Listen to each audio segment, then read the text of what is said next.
Good morning, I'm Joe Fryer. And I'm Sinclair Samoa in for Savannah Sellers. Right now on Morning News Now, rapidly intensifying. Breaking overnight, Ian strengthens to a major Category 3 hurricane as it slams into Cuba and closes in on Florida. Thousands of people across the state have been ordered to evacuate, while in Tampa, they're bracing for what could be the city's first direct hit from a hurricane in more than a century. We did not make this decision easily, but this storm poses a serious threat, and we must do everything we can to protect our residents.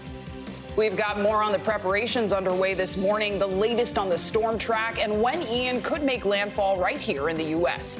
It's deadline day in Ukraine's 4 occupied regions. Voting in so-called referendums on whether to join Russia is set to end today, with British intelligence suggesting President Putin could announce the accession of those territories as early as Friday. Plus, inside Russia, growing unease. This is the scene at the border crossings throughout the country. Long lines of traffic out of Russia as some try to dodge the draft. We'll bring you the latest on the war in Ukraine. Push for transparency as costs for flight extras pile up. The Biden administration is proposing new rules to make airline fees clearer for customers. What those changes could mean for your next trip. Plus, how one person is flipping the script for disabled actors in America. We speak with Private Practice's Michael Patrick Thornton about his upcoming projects and what makes him tick as an artist. A lot to watch there. I'm excited for that conversation. Yeah, it's a great conversation, Michael. Very thoughtful and very inspiring at the same time. And it's good to see you, Joe. Good to see you. Welcome. Good to have you with us this Tuesday morning. Yes, and we begin with the latest on Ian, now upgraded overnight to a major Category 3 hurricane. Ian is rapidly intensifying as it closes in on Florida's west coast. The eye of Ian made landfall earlier this morning on the western tip of Cuba, packing winds up to 125 miles an hour. The hurricane's hitting the island with heavy rain and a life-threatening storm surge of up to 14 feet. The question this morning, where exactly will Ian go next? The storm is expected to make landfall later this week somewhere along Florida's Gulf Coast.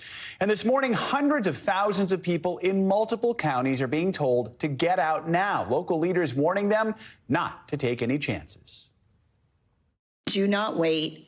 Time is of the essence. Act now. Please treat this storm very seriously. It's a real deal.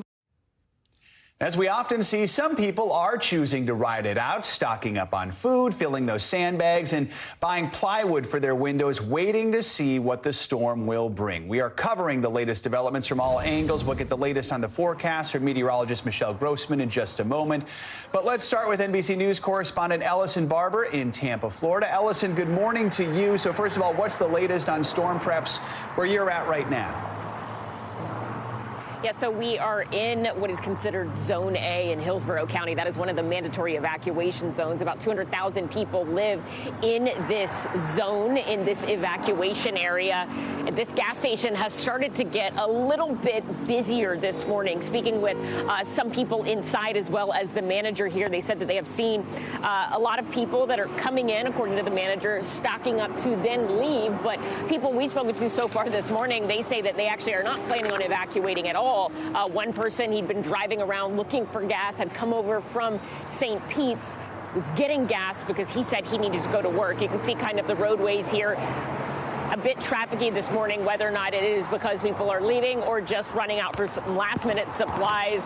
Impossible to know, but what we have seen at Home Depot and other places like that are people coming in, grabbing up whatever they can to prepare to stay in place for this storm. A lot of people buying generators, a lot of people stocking up on cases of water and other necessity. This is Florida, so a lot of people will tell you they are used to this sort of thing. They know how to prepare, and they're doing what they can to get ready now.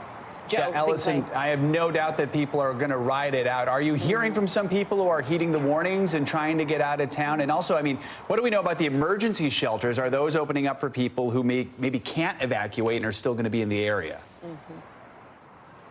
Yeah, so a lot of people are heeding the warning. A lot of people are not. I think it's probably a toss-up at this point, at least based on the people that we have spoken to. Speaking with some city officials this morning, they say that the Tampa Police Department evacuated around 1,300 people from Zone A, people who were considered particularly vulnerable, people who lived in mobile homes or structures that they do not think can withstand the type of storm surge, the type of winds, the type of rain that they're expecting from this storm, as well as people who are older, some people who live in public housing and needed help just getting to a safer location. But there are shelters that are opening up. They opened as the evacuation order went into effect yesterday at 2 o'clock. But officials in this county, they are really telling people, move 20 miles or so inland, stay with a friend or family if you can, because they really want those emergency shelters to be a very last resort. Listen. Evacuation shelters are a last resort. They are not comfortable places. They could be crowded and they could be noisy. And you could be in a shelter for days. So obviously for some people, shelters are the only options, and there is a list of them available in various counties where people might need them. But again, here in this county, officials are really hoping that people can find alternate places to stay for a little while. Joe. All right, Ellison Barber reporting from Florida. Ellison, thank you so much. Now let's get a check on Ian's track. Meteorologist Michelle Grossman is keeping an eye on it. Hey, Michelle, where do things stand this morning? Hey there, guys. Great to see you. Well, we're looking at that strong Category 3 storm. We do expect it to become a Category 4 storm, and at landfall, now a Category 3 storm. We were thinking a little bit weaker, but not so much anymore as of the latest advisory. So let's look at the latest, because we are looking at a strong Category 3 storm, almost a Category 4 storm, with winds at 125 miles per hour. It's moving north at 12 miles per hour. That's a good speed, but as it enters the Gulf, it's going to slow down to a walking pace, 3 to 4 miles per hour. And that's where we're going to get the problems. That's along the coast of Florida. We're looking at days and days of storm surge, really heavy rainfall, 20 inches in some spots, hurricane force winds, and also that storm surge is going to be a big problem. So as we go throughout time here, let's track it for you, because we are looking at that Category 3 storm. We're looking at tropical alerts, many of them, 19 million people at risk. I think that really puts it into perspective. And we're looking at hurricane warnings. That is in the red. The hurricane watch is in the pink. Tropical storm warnings also, that will start tonight in portions of Florida, the Keys first tonight, and then you're going to see portions of southwestern and western Florida feeling those effects. So here's a track for you. Category 3 storm. By early tomorrow morning, overnight tomorrow morning, even sometime later today, we could see a Category 4 storm. And then look what happens as we go throughout time. Now, this is a lot of time. These lines, if you look at Wednesday through Thursday, we're looking at this storm off the coast for many, many days. That is pushing that storm surge in. It's pushing that salt water onto dry land, and that's what we're particularly concerned about, especially in Tampa Bay, as it moves into the bay and then sort of gets stuck there. We're also looking at those battering winds, really heavy rainfall for 24, 36 hours. We do expect it to make landfall near Tampa, but we do have that cone of concern. So anywhere along this line, we have an equal opportunity of seeing a landfall, but right now it looks likely near Tampa. Then it's going to maintain some strength as it heads over land. It will weaken, but we're still going to see really heavy rains and some battering winds as well. Storm surge, this is the first one. This is what we're really concerned about in many spots. Widespread and destructive Gulf water inundation. Storm surge is really a wall of water. It just pushes on land because of the wind. So you're going to have that along with fresh water, which is from the rainfall, and we're going to have some big problems. So any coastal escape routes flooded will be washed away maybe as well. So you want to heed your warnings. I know we just heard where you want to get out now. The window is closing rapidly. We're also looking at destructive winds gusting near 170 miles per hour in Tampa, St. Pete, 127 miles per hour. That's going to cause significant damage to houses and buildings, and it's going to make roads impassable as well as some bridges. So this is a really serious situation, and you do want to get out if you do have those evacuation warnings. Also, some power outages. We're going to see extensive power outages within the communities. This could last for days. It could last for weeks. It is hot in the state of Florida, so you want to keep that in mind as well. Let's talk about the rainfall. You see these brighter colors. I always say those brighter colors, the reds, the oranges, the yellows. There's a lot. And we are looking at very heavy rainfall. Could see up to 20 inches of rain in some spots, even higher than that. The good news is Florida has sandy soil, so it's able to accept a little bit more water than other states, but still 20 inches of rain is a lot of rain. And we may see some roads turning into rivers. Speaking of the rivers, we're going to see them very high for weeks. We're going to see creeks creeks and streams flooded as well. And we're going to see houses damaged or washed away, especially in those coastal areas, because the topography of Florida is very shallow. So any water is going to push on shore very quickly. This is a big thing, too, because we've already seen tornado warnings as early as this morning, around 2:30 this morning, 3 o'clock this morning, in portions of the Keys. And that's what we're going to watch because the winds are so volatile. We're going to see the chance for some tornadoes. So we're looking at a severe threat, winds gusting up to 60 miles per hour. They're going to be quick spin-ups, but still could cause some damage. And there's also a risk for some hail as well. So we continue to track the tropics. Of course, we're tracking Hurricane Ian, but we're also tracking the chance of another wave behind it, 70% chance. We're going to watch that as we go throughout time. And then as we go through the rest of the country, we're looking at record highs throughout the Pacific Northwest, the Intermountain West. The heat continues in the west with record high severe storms again from Ian, and also looking at the chance of some flooding rains in portions of the Great Lakes, also portions of the interior Northeast. So, guys, it is really busy. This is a big concern over the next couple of days. We do have to look at storm surge, wind, rainfall. It's a lot. Yeah, and a reminder, it's not just the wind that we worry about with hurricanes. It really is the rain and the flooding that's the biggest concern usually. And it's fast, and storm surge is the #1 cause for deaths when it comes to hurricanes. So heed those warnings, Michelle. Yeah. Thank you. Sure. Now to Russia. This morning, resistance to Russian President Vladimir Putin's efforts to mobilize hundreds of thousands of more men to fight against Ukraine is growing. The order to call up 300,000 more troops after Russia lost large swaths of territory to Ukraine was met with protests in the streets, and now it's being met with violence. A young man shot a Russian military officer at close range at an enlistment office Monday. According to a local media report, the suspect was shouting, "No one will go to fight." While some military-age men are fleeing Russia to avoid being drafted, others have opted to try and flee the country and head for places like Finland, Georgia, Kazakhstan, and Mongolia, all that don't require them visas. For more now, we're joined by former U.S. Ambassador to Ukraine and Senior Director of the Atlantic Council's Eurasia Center, Ambassador John Herbst. Ambassador, thank you so much for being with us. So far, Russia has not closed its borders, and border guards have not appeared to try and stop those fleeing the country to avoid conscription. Does that surprise you at all? And do you expect that to change as we see these long lines of people trying to escape? Literally for years, as Putin tightened his repressive regime, he has let people who don't like that style of government leave. So for him to let these draft-age men leave is consistent with his pattern. But obviously it's a great embarrassment for him because it demonstrates that the people of Russia are not really interested in fighting this war in Ukraine. Thank you. And I also know that today is the final day of voting in referendums in Ukraine aimed at annexing Russian-held territory to Russia. Leaders in the West and Ukraine have called them sham votes. So how should the international community respond to this? And if the votes do move for Russian annexation, what does that mean for Vladimir Putin? Well, I think the international community is primed to condemn these as the farce that they are. But you point out the real danger. Putin has conducted these referenda at gunpoint, as we've seen, so that he can claim that the people of these areas want to join Russia, and then he can annex it. And at the same time, he's threatening to use nuclear weapons to defend all Russian territory, including, in theory, these lands which he does not completely control, which the people do not want to join Russia, to defend these lands as well with nuclear weapons, to tell the Ukrainian forces, if you continue to fight in these territories, we will use nukes, and to tell the United States and Western Europe the same. So it's designed as a bluff to stop Ukraine from reclaiming its territory. And Ambassador, you just alluded to it, right? Putin's veiled and at times somewhat explicit references to nuclear war. Over the weekend, I know the U.S. warned Russia of catastrophic consequences if it uses these nuclear weapons. So first, I want to play a sound bite from National Security Advisor Jake Sullivan and get your thoughts on the other side. Well, let me say it plainly. If Russia crosses this line, there will be catastrophic consequences for Russia. The United States will respond decisively. The U.S. will respond decisively. So when you hear that bite, what does that mean to you? What kind of consequences should we expect? He specifically does not say what those consequences are. And President Biden publicly also did not specifically say what those consequences are. And that makes sense.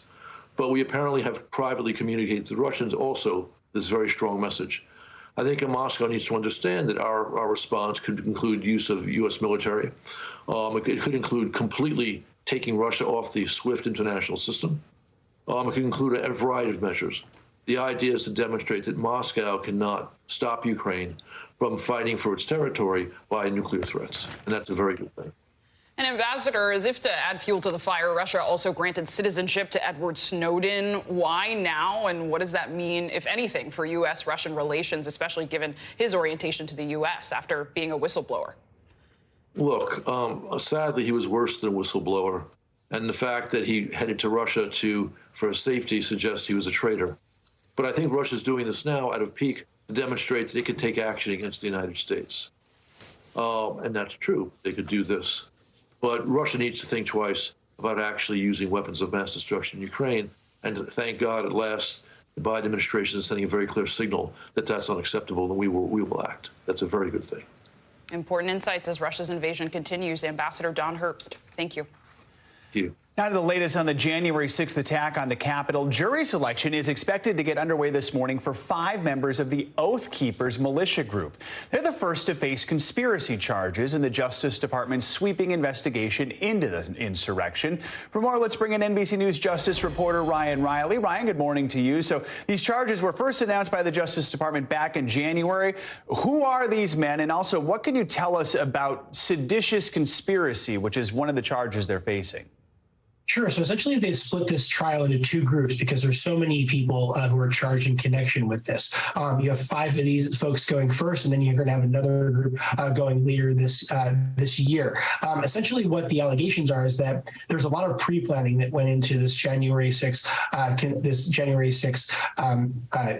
organization. They essentially had these groups of quick reaction forces, as they called them, outside of D.C. that had guns and were ready to respond. What the defense is going to say is that they would only respond had Donald Trump invoked the Insurrection Act, and they would have been a militia at the ready to react to him and do what he said he wanted to do. They were saying that basically they are trying to keep this within the legal bounds.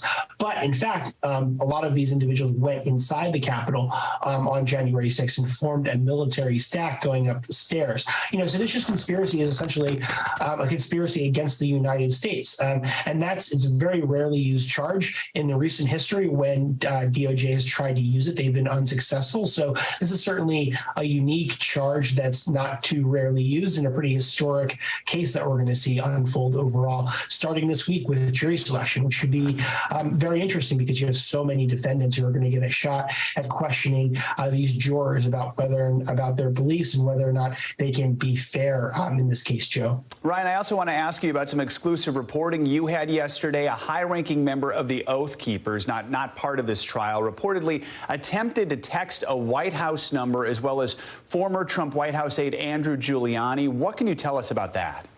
That's right. So Kelly Sorrell is this individual, and she's sort of a key link between this group of Oath Keepers and then the White House, because she was a volunteer for Lawyers for Trump. So she was doing a lot of this post-election work in 2020 with the Trump camp. So she was in touch with Andrew Giuliani about some issues in Detroit that she was claiming that there were at the polling location there. And then, fast forward to she's at the center sort of this Oath Keepers trial. She was on the grounds of the U.S. Capitol on January 6th. She was charged separately than a lot of these individuals, but she is sort of at the center of this case and will come up frequently because allegedly what the feds say is that after January 6th, she told all these Oath Keepers to delete their text messages. They didn't have any need to retain them. And that is obstruction of justice in the feds' book. So that's part of what she was ultimately charged with. She was originally slated to potentially testify in this Oath Keepers trial, but now the DOJ has charged her.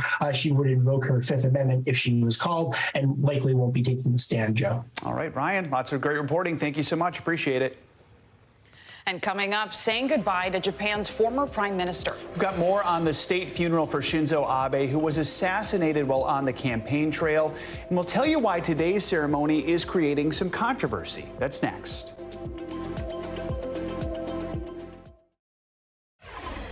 Welcome back. Now to the latest on the misuse of welfare funding in Mississippi and the growing scandal surrounding Hall of Fame quarterback Brett Favre.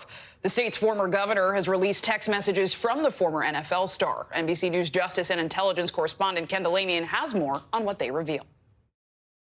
NFL Hall of Famer Brett Favre is under growing pressure. Sirius Radio putting his weekly football show on pause, as a new court filing says the former football star waged a campaign to aggressively lobby for millions of dollars from the state welfare agency to finish building a volleyball facility at his alma mater, the University of Southern Mississippi, where his daughter played the sport, and also a football practice facility.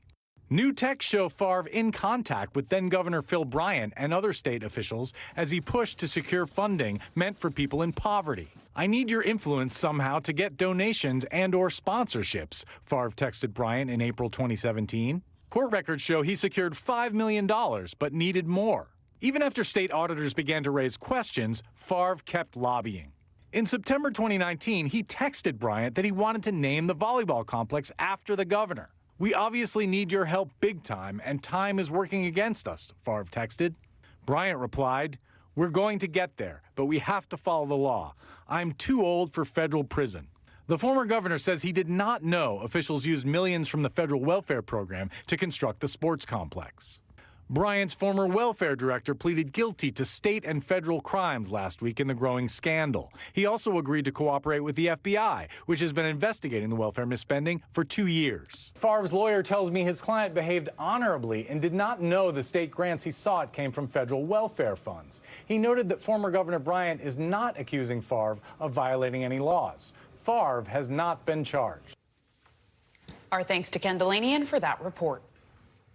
Turning now to the West Coast and the growing threat of wildfires, the dry seasons have grown more severe in recent years, and the federal agencies tasked with fighting the fires are facing another problem, a workforce struggling with stress, anxiety, and a lack of resources to help them. NBC News reporter Julie Sirkin takes a closer look. Once again, the West is on fire, scorching forests, torching homes, and uprooting lives. But it's the people battling the blaze with the most to say about this worsening global crisis. I always knew there was a big risk of injury, but I just never thought it would happen to me. In May of this year, it did happen to him.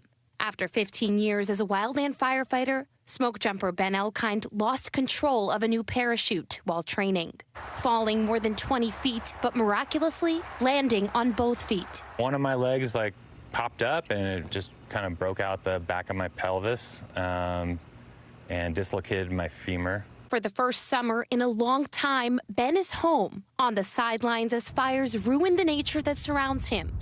He and his wife, Amber, live here in Oregon with their 2 toddler boys. When he's gone, I'm responsible for finding childcare and for taking care of our children and for working. It feels nearly impossible to try to make all of that work and not have it collapse. But since he can't work, there is no overtime pay, and Ben's family is barely making ends meet. This year, federal wildland firefighters received a temporary pay increase and a minimum wage guarantee of $15 an hour. We'll continue to go to bat.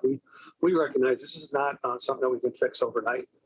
We really are here for the long run, and we really are listening to our firefighters. It's part of an attempt to reform the current pay structure, which Ben says results in astronomical overtime hours, upwards of 1,000 in a single fire season. There's something else the 37-year-old discovered when he underwent a full-body CT scan, a nodule on his thyroid. How did it feel when he called you and told you that he had cancer? We were both pretty shocked about that. Moving forward, it's very difficult to have him continue in smoke jumping or firefighting, knowing that he's going to have exposure to smoke for another 15 years. This spring, Ben joined a group of firefighters for a meeting with Labor Secretary Marty Walsh. Shortly after that, cancer became a covered illness. Are you not required to get a mandatory check every year for cancer? No, I've never even heard of cancer being brought up, officially at work. Wildland firefighters and their families come together during tough times, raising money and supporting loved ones when tragedy hits. But these grassroots efforts aren't a long-term solution. That's why Michelle Hart, who lost her smoke jumper husband Tim in a New Mexico fire last year, is fighting in Congress for lasting change. If I can make an iota of difference on his behalf for the people that he loved, the people who kept him alive after he had an accident that I had a chance to say goodbye, I owe that to them, and I owe it to him. After having his broken hip pinned in place, Ben's already training for the next fire season. Okay, you broke your pelvis, you've got cancer. I don't really have any other option. I'm going to go back to work, and I'm going to keep being exposed to more smoke. Are you concerned or hesitant that Ben will have to return to a job that put his life in danger? Yes. I am very, very hesitant after this experience. It was really eye-opening about what can happen. Our thanks to Julie Sirkin for that report. Earlier this summer, the Department of the Interior allocated nearly $2 million to create a new mental health program for firefighters that focuses on early intervention and trauma support services. Now to Japan, where people have been mourning their longest-serving former prime minister who was shot dead during a campaign speech in July. But some in the country were unhappy at the high cost of a state funeral for Shinzo Abe and took to the streets to protest. Former CNBC Tokyo bureau chief Kaori Joji joins me now from Japan's capital. It's good to see you. So can you give us a recap of what took place today at former Prime Minister Abe's state funeral and tell us what the mood is in the country? Well, the mood here is sober, but it was a very mixed reaction from the Japanese public for the state funeral. It has been 55 years since the last state funeral was held, and I think the cost, as you mentioned, of $11.5 billion to host this event did not go down well with the public, and they felt that this kind of money could be spent elsewhere. Around Budokan, which was an indoor arena where this funeral was held, the atmosphere was sober. There was tight security, especially because Shinzo Abe was gunned down in broad daylight when he was shot in July. The public was able to lay flowers near the venue, and in the afternoon, for a period of about 2 or 3 hours, as his remains were brought to the arena by his wife Akie, and 4,300 people attended this funeral, including, of course, U.S. Vice President Kamala Harris, and 50 other current and former heads of state, I think showcasing the fact that he was the longest-serving prime minister Japan has ever seen, nearly 9 years in office. But judging by some of the protests that we've seen day in and day out, he was a divisive figure in death and also in life. And Clay? And Kaori, you mentioned Vice President Harris. I know she's led the American delegation at the funeral. It's part of her second visit to Asia. And ahead of the funeral, Harris also met with Japan's new prime minister. So can you tell us more about their relationship, both as individuals, but also as Harris seems to be reaffirming their relationship as allies? Absolutely, and I think her visit highlights the fact that there are many flashpoints that could erupt at any time politically here in the Asian region. First and foremost, the vice president was here and met with Kishida, the current prime minister of Japan, to reaffirm their alliance, because the U.S. security alliance is the bedrock of Japan's security policy. But beyond that, I think she will also be meeting with business leaders tomorrow, and I think the economic relationship that the two will be building and discussing among the CEOs that she will be meeting here will also be critical, especially at a time when tensions are rising surrounding China.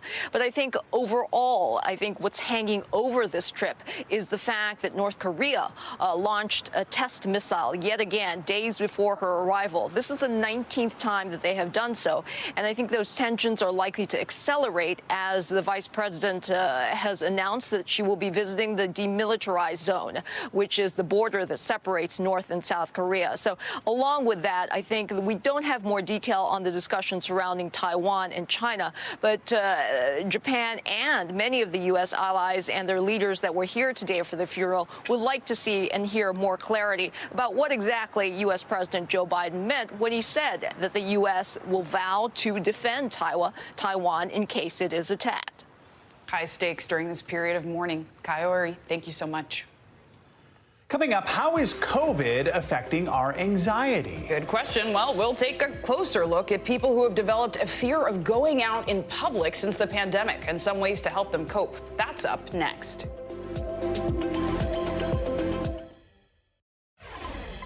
Pfizer is asking U.S. regulators to approve giving its updated COVID booster shot to children ages 5 to 11. Elementary school kids currently receive smaller doses of Pfizer's original vaccine.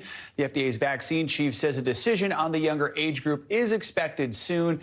Pfizer also announced a new study that will take a look at booster shots for children as young as 6 months old, focusing on the Omicron variant. Time now for our weekly mental health check-in. This week, we're looking at the fear of going out in public and how much of it can be tied to the COVID pandemic. Plus, if you've ever felt overwhelmed during an argument with your significant other, you might have experienced emotional flooding. We have more on what flooding is and how to manage it.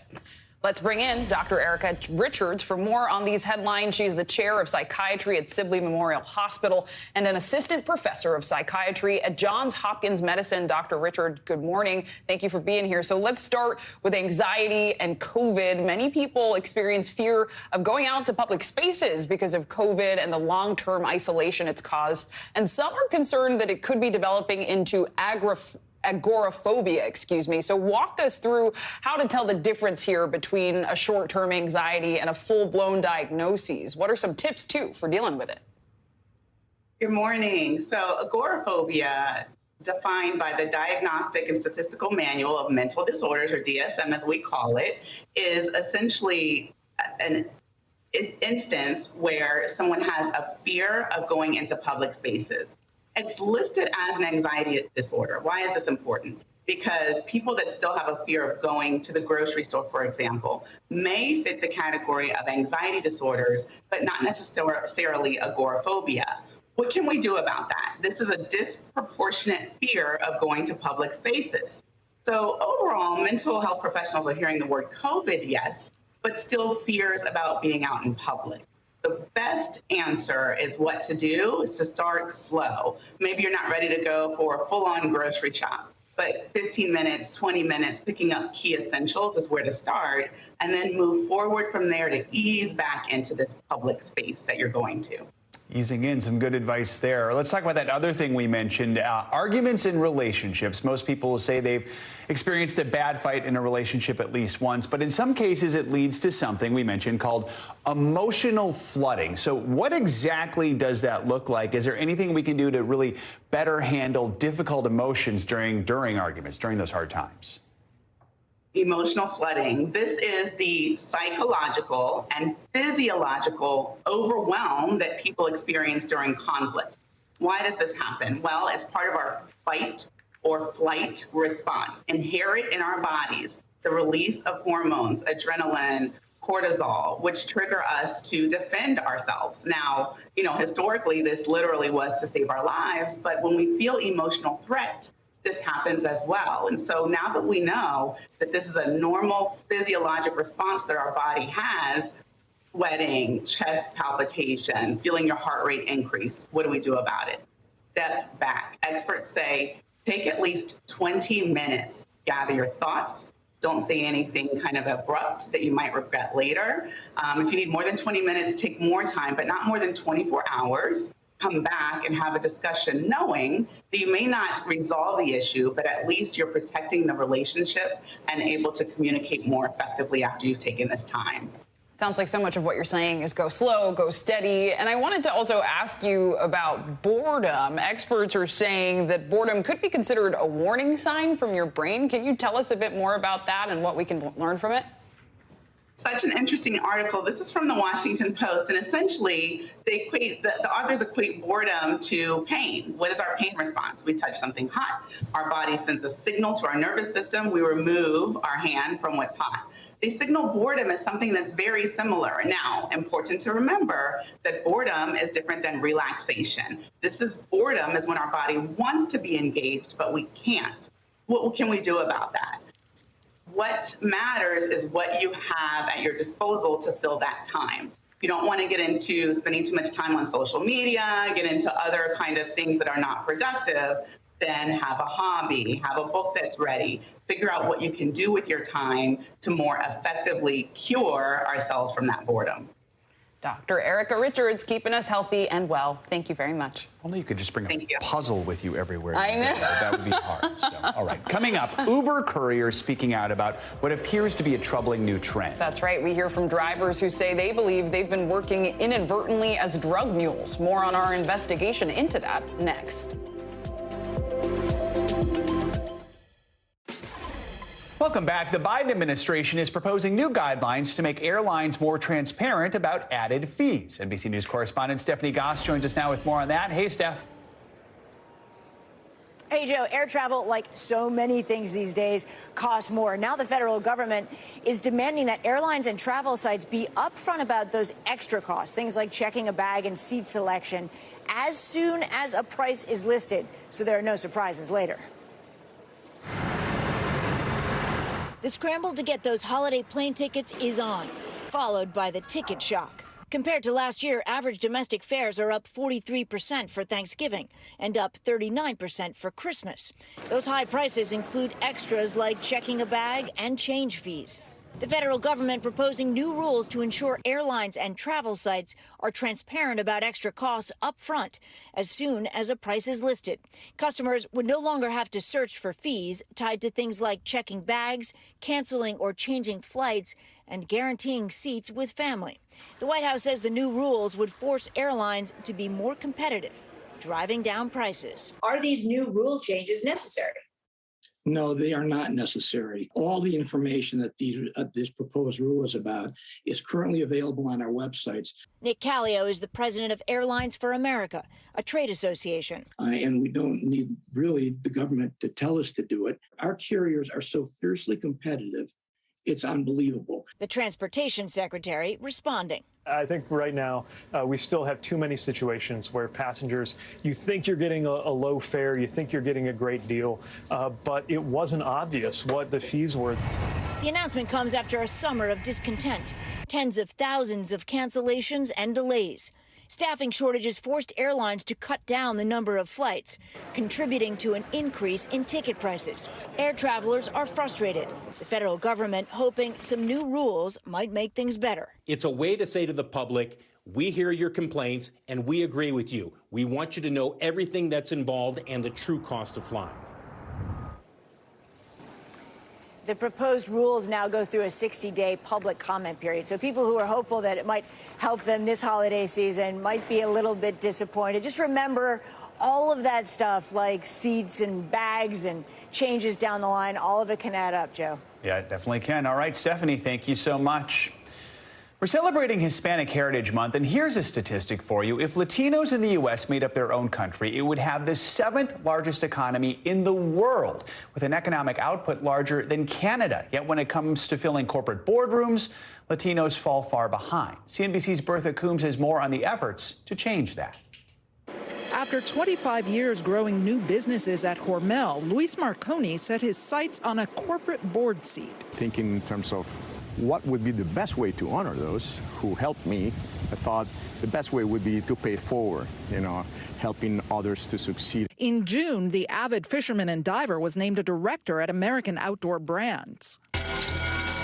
In July, he joined them ringing the NASDAQ bell. It was important to us that we had somebody on our board that would help us understand and really target what Luis, our new board member, would call the emerging consumer, and help us domestically and also grow internationally. Since the pandemic, American Outdoors customers are increasingly diverse. This is where you draw from the experiences of being exposed to business cases in different geographies or in different cultures that will trigger some ideas that perhaps your competitors are not seeing. Racial and ethnic diversity is up in corporate boardrooms since 2020. In fact, for the very first time, all 500 firms in the S&P 500 now have at least one diverse board member. But Hispanic board membership, now 5%, remains disproportionately low compared to population size. All diversity gains are important and significant, and we need more of it.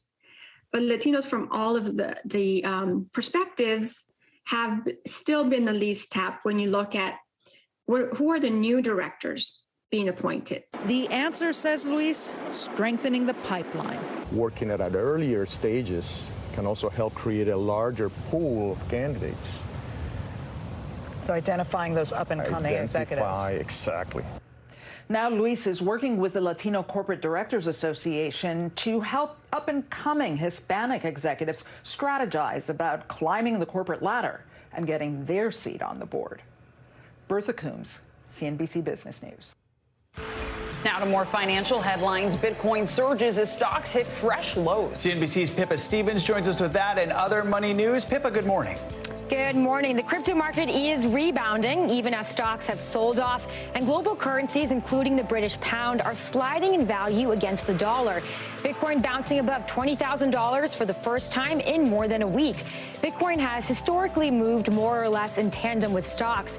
And analysts say that hopefully this latest show of resilience raises hopes it could eventually be seen as a safe haven in times of trouble. And the federal government is getting its day in court to try to block a partnership between American Airlines and JetBlue. A trial is set to start today in an antitrust lawsuit against the airlines. The government says letting American and JetBlue work together on flights in the Northeast will hurt competition and lead to higher fares. The airlines say their partnership will make them stronger competitors against Delta and United, and that's good for consumers.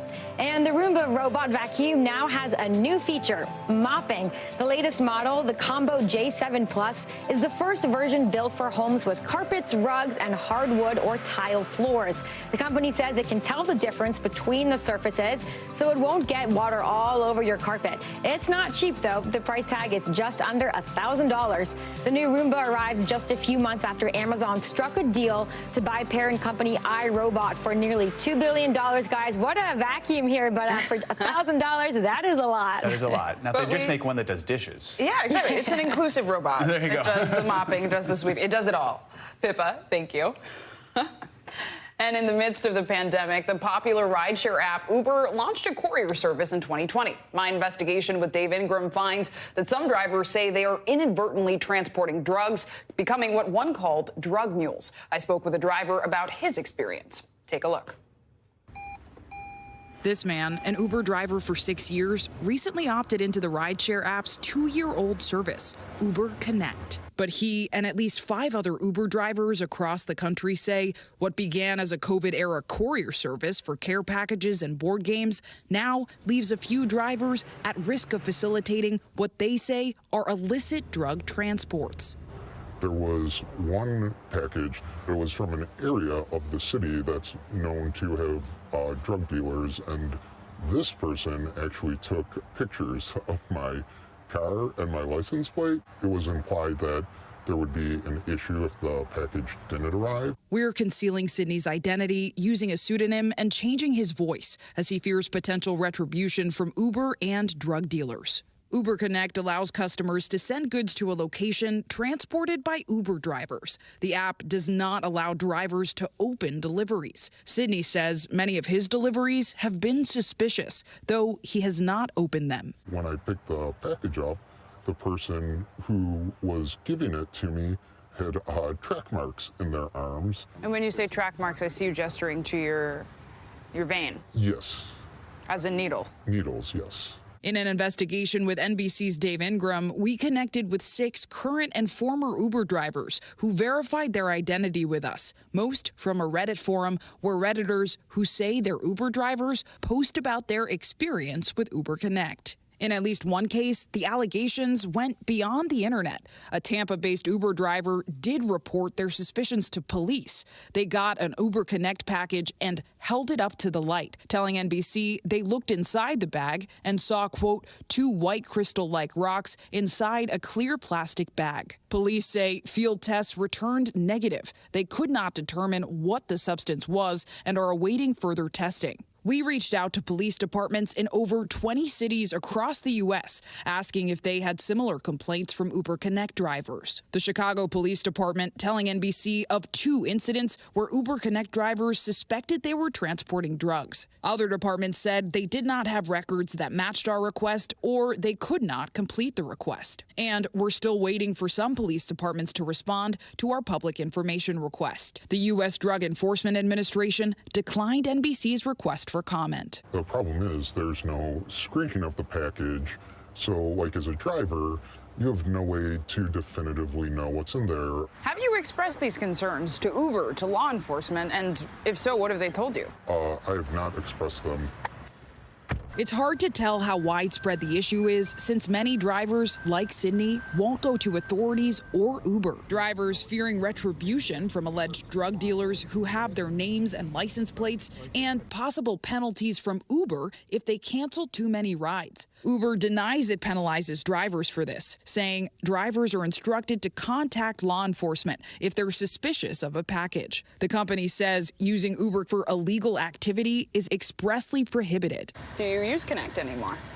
No, I don't do Connect very often. Now, this small group of Uber Connect drivers say they want change, including running background checks on customers, removing penalties for drivers who cancel deliveries, or limiting Uber Connect service to businesses instead of individuals, ultimately hoping to drive away these alleged dangers.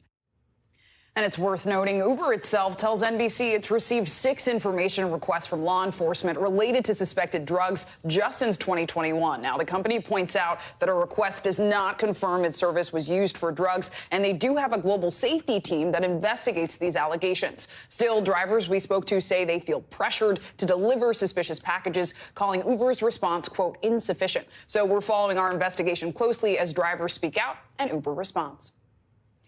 And coming up, a touching story of revival after a life's unexpected turn. After the break, we are flipping the script, bringing you one actor's journey of recovery that he hopes will give a voice to disabled people all across the industry. Stick around.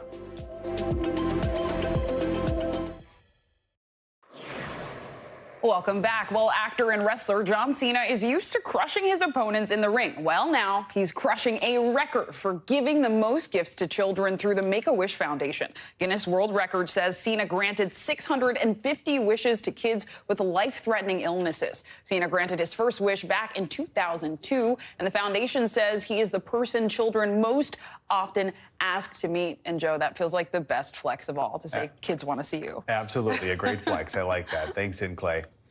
Now to our series, Flipping the Script, featuring people on screen, on stage, and behind the scenes working to shine a spotlight on diversity. Enter Michael Patrick Thornton. The Chicago native and lifelong theater lover is a man of many talents, but his life was upended when at just 24 years old, he suffered 2 spinal strokes that left him paralyzed. Michael was forced to relearn how to speak and says he found his voice again by reciting Shakespearean soliloquies. Well, now he hopes his example will help pave the way for other disabled performers.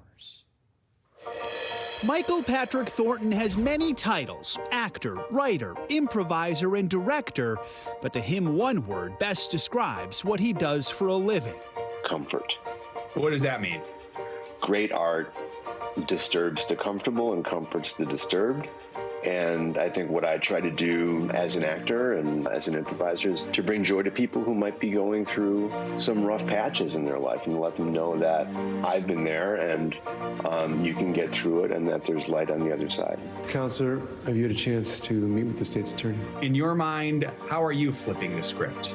I hope I'm flipping the script simply by visibility. You know, disabled people are the largest minority in the world and the least represented on TV and film and on stage. What I try to do is I try to take on roles where the disability is not a plot device. It's simply there, like the furniture in the room. Well, the murder of a police officer, Counselor. I mean, don't tell me he's on a flight risk.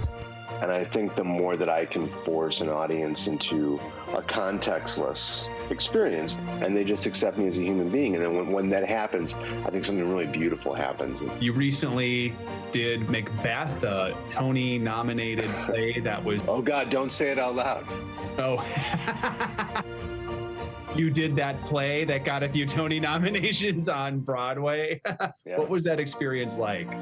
It was a dream come true in every sense of the word. We lived in New York for 7 months, performing in front of 1,000 people a night and acting with just incredibly... It's rare to find actors as kind as they are talented. He remembers getting emotional when he got the part.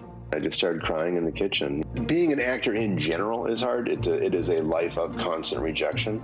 And then when you're coming from a historically marginalized background, there are several more layers of doors that are slammed in your face. And when you see the casting announcements of another season on Broadway or who's getting cast in lead roles on TV, and no one looks like you, or 1% of the people look like you, it can be dispiriting, and I never give up hope.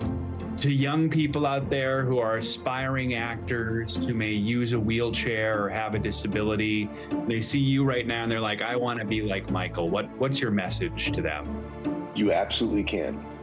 I remember being you and being young and thinking and dreaming big dreams, and you have to keep holding on to them. At the end of the day, you have to believe in yourself more than anybody else. So keep the faith.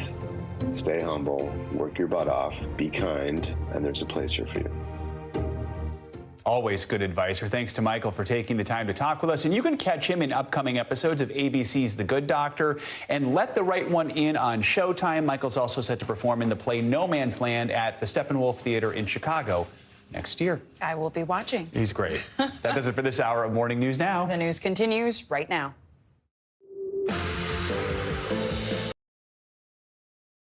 Thanks for watching our YouTube channel. Follow today's top stories and breaking news by downloading the NBC News app.